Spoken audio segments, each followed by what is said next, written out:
Главные новости сегодняшнего дня.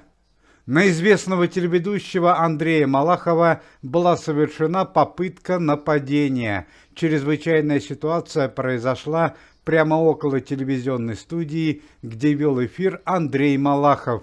По данным следствия, Андрей Малахов отделался легким испугом по той причине, что в момент нападения рядом с журналистом находилась охрана и его друзья. Преступник был задержан, а нападение связывают с профессиональной деятельностью Андрея Малахова. Вчера поздно вечером в горах Кавказа в результате несчастного случая трагически погиб любительский альпинист, артист театра и кино, эстрадный исполнитель, родной сын известного советского и грузинского певца Вахтанга Кикабидзе Константин Кикабидзе. Как стало известно, 50-летний мужчина совмещал музыкальную карьеру с занятиями альпинизмом и занимался данным спортом более 15 лет. Однако вчера произошло чрезвычайное событие, что и стало причиной несчастного случая. По некоторым данным, причиной трагедии стало неисправное оборудование, которым пользовался сын Вахтанга Кикабидзе.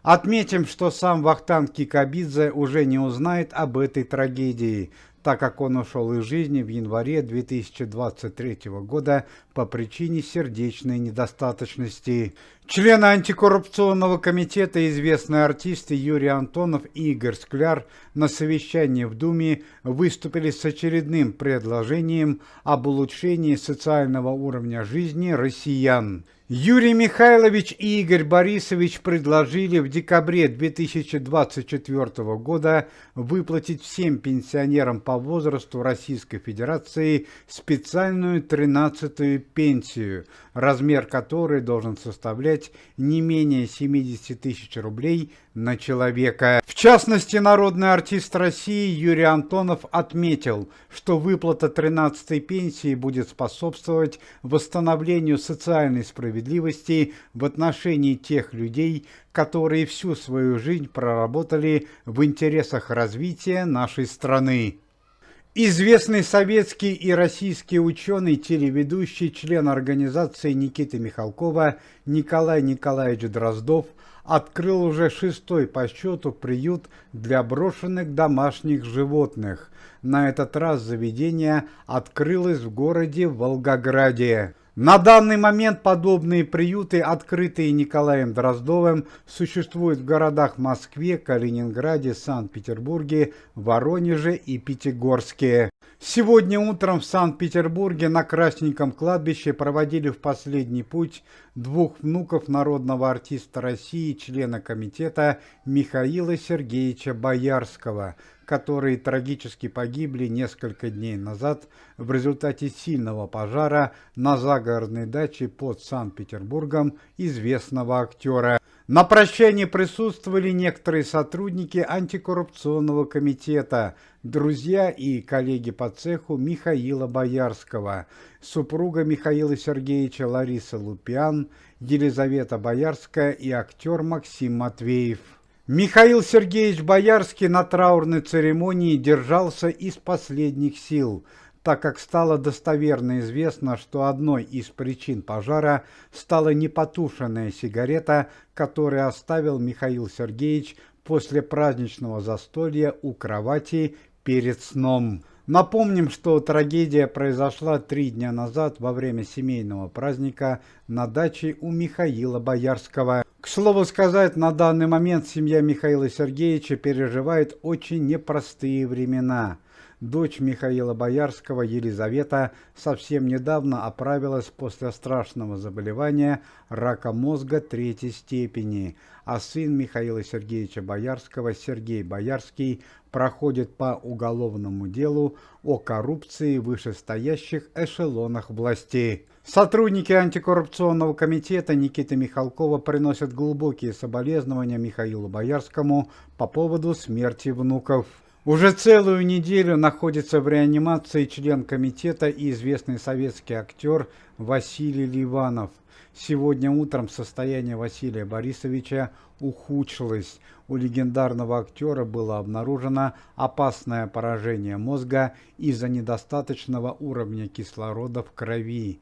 Помимо этого, у известного артиста присутствуют признаки сердечной и дыхательной недостаточности. Состояние здоровья Василия Ливанова диагностируется как критическое.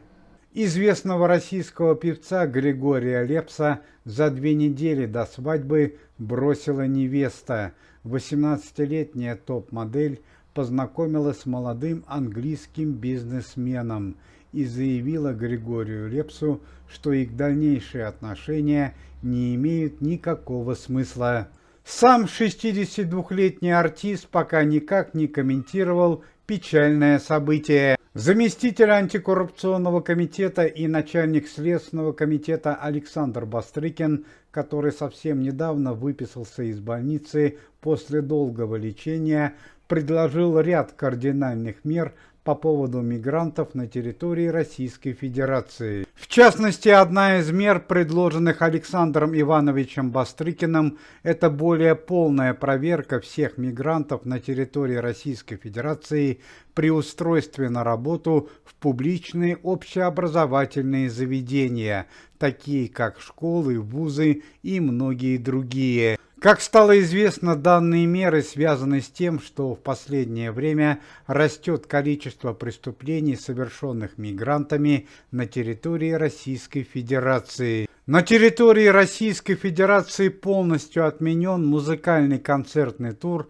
певца Леонида Агутина и Анжелики Варум. Одна из причин подобного события – это невостребованность выступления артистов на территории России. Стало известно, что в Москве, Санкт-Петербурге и Владивостоке многие зрители сдали билеты обратно на концертные выступления Леонида Агутина и Анжелики Варум. 2 дня назад в Москве при очень странных и пока не выясненных обстоятельствах погибли 3 члена семьи известного композитора Вячеслава Добрынина, который совсем недавно ушел из жизни. Погибли 2 внука и младшая дочь, которые были основными претендентами на наследство известного артиста. Тела 3 членов семьи известного композитора Вячеслава Добрынина были обнаружены в их собственной квартире со следами насильственной смерти.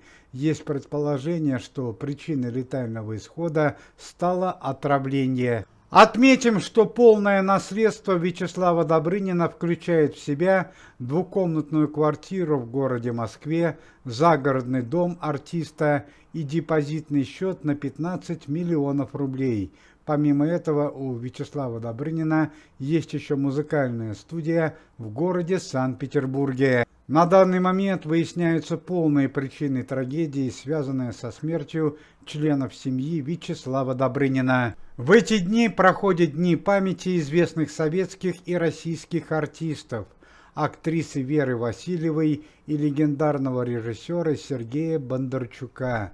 Вере Васильевой могло бы исполниться 99 лет, а Сергею Бондарчуку 104 года. Помимо этого, сегодня свой день рождения празднует известный советский, российский и белорусский актер Анатолий Котенев, хорошо известный широкому зрителю по главной роли в фильме «Секретный фарватер». Анатолию Котеневу исполняется 66 лет. Уважаемые зрители, если вы желаете выздоровления членам комитета и поддерживаете их деятельность, то можете поставить лайк под видео и написать поддерживающий комментарий.